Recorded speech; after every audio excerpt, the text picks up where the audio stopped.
Bu videoni kecha qo'yishim kerak edi. Hovlida rosa shashlik pishirib, yuzlarim kir bo'lib, hatto yuvib, makiyaj qilishga umuman vaqtim yo'q edi.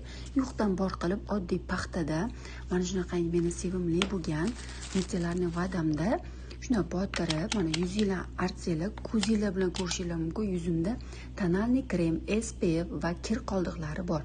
O'shalarni chuqur tozalab beradi qizlar. Hattoki o'chmaydigan podvodka bormi? Nima qo'ysanglar ham yuzinglarga tak tomirigacha tozalab beradigan zo'r mityalarni vada qizlar.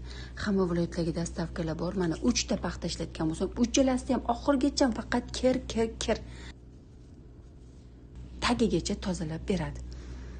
Mazza qilib shunda artib oldimda, uxot qilishga vaqtim yo'q edi, teringlarni namlab beradi. Juda ham chuqur tozalab beradi qizlar. Mana ko'rishinglar mumkin, qaranglar.